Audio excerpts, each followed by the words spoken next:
Ang daming scrap niya guys na nakuha oh. Bukas bibigyan na lang natin siya ng mga scrap.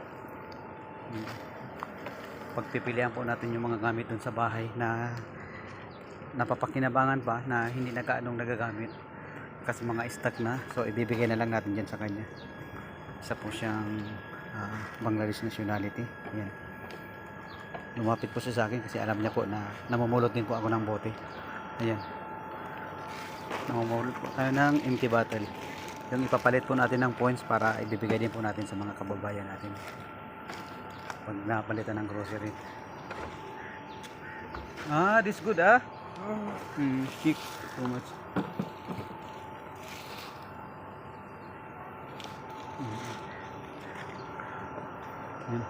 Madami po siya ngayon makukuha ng mga scrap. Salamat naman kahit pa paano na tsimpuhan niya yung mga scrap po dito sa basurahan.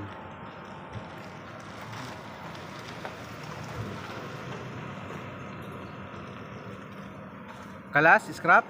Kalas?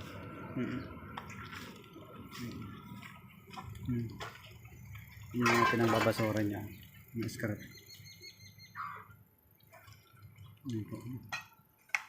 Yung mga basura dito.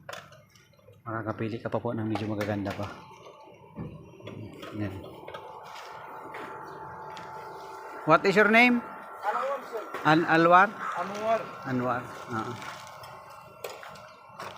Oh, you buy chai for you No problem. No, this for you. Pulos. Yeah. Okay, Anwar. Okay. Bigyan po natin siya kay ng pamili ba lang niya ng pang dinner niya mamaya para yun makalibre na siya. Nakakuha po siya ng madaming mga kalakal. Yan. Si Anwar. Habang namumulo tayo ng mga empty bottle, yun nakita rin natin siya. At kanina yan pa ko yung sabi niya, hi my friend. Si Anwar.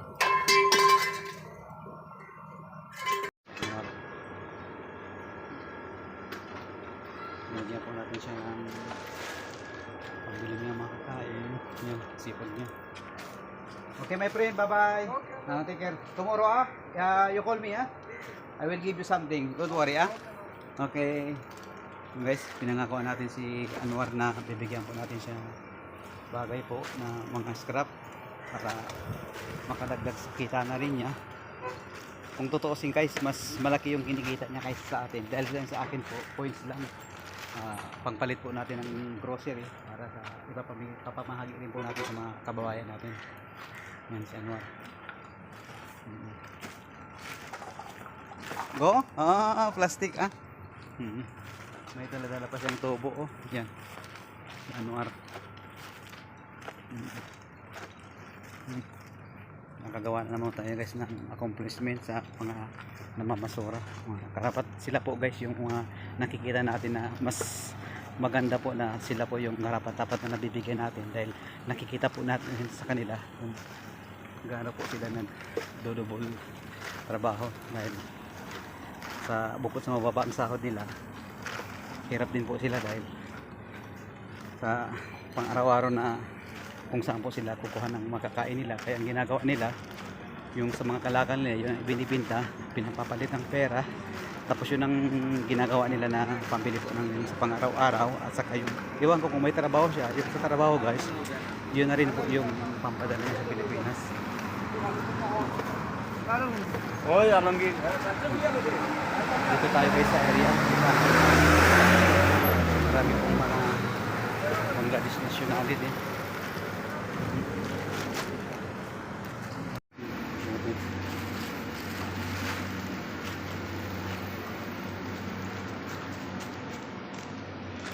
Ang pinakamarami dito guys na mga namumulot mo ng mga basura, kalakal, Bangladesh at Pakistan. Pero mostly po guys mga Bangladesh, dahil ang mga Bangladesh po talaga hindi po sila nahihiya pag alam po nila na pagkakakitaan. Ganun po sila napakatipid nila. So totoo guys, yung gastos natin sa isang araw mga 50, sabihin na natin mga convert natin sa piso, mga 500 peso. Sa kanila magagastos lang nila guys mga around 20 pesos lang. Pero mo kasi nakakaya nila yung dal. Kainin. Dalang po guys yung mga kinakain nila. Tapos kubos. Yun lang sapat na eh. Sa atin hindi tayo makakain ng hindi masasarap. Talagang ano tayo pagdating sa pagkain guys, iba talaga tayo. Ang gusto natin yung one is not enough. Ang gusto natin yung mas may iba pang ulam na pang pipilian. Tulad natin, tayo ang gusto natin palaging may sabaw, may prito, may kaldereta, at may iba pa. At lalo na guys, may sasawan pa. Ganun tayo mga Pilipino. Ang gusto natin yung masasarap na pagkain. Kaya hindi tayo gaano nakakapag-ipon ng pera. Hindi katulad nila na sila masyadong tipid. Pero tingnan mo naman ang lalakas nila. Mga healthy sila. Kasi sila mga hindi gaano mabisyo. Guys, kung ikukumpara talaga malayo tayo guys sa kanila. Kahit naman most sa atin mga Pilipino may mga pinag-aaralan, pero pagdating naman sa pag-ipon ng pera wala tayo sinabi sa kanila.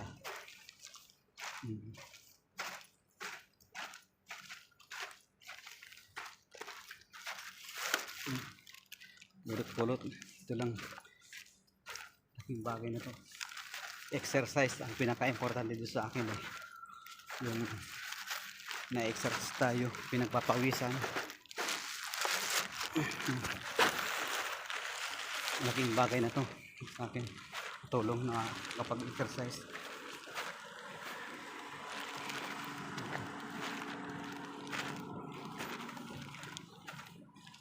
Dito tayo sa area kung saan maraming mga bote, mga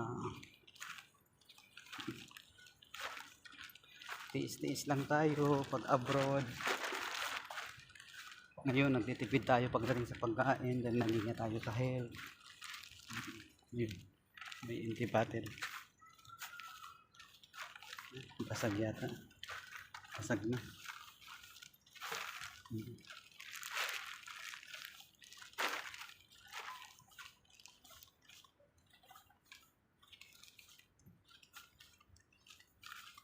Basag na.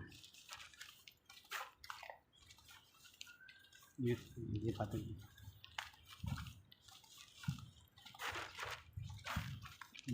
Meron. Hindi patag. Mas madami siya.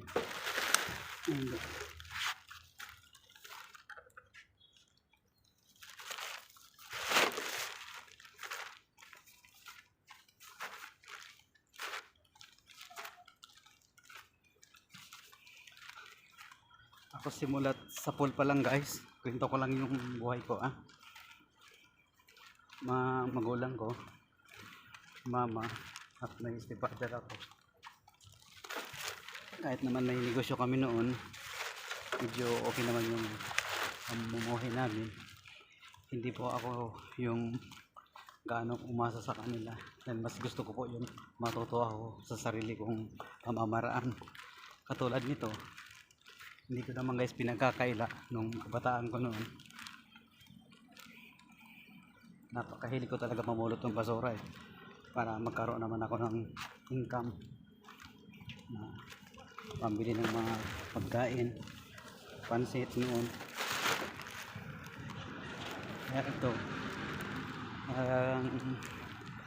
pati dito sa abroad dinala ko yung pamamasura, pero yung pamamasura ko ngayon guys binantutulong ko lang. Wait please.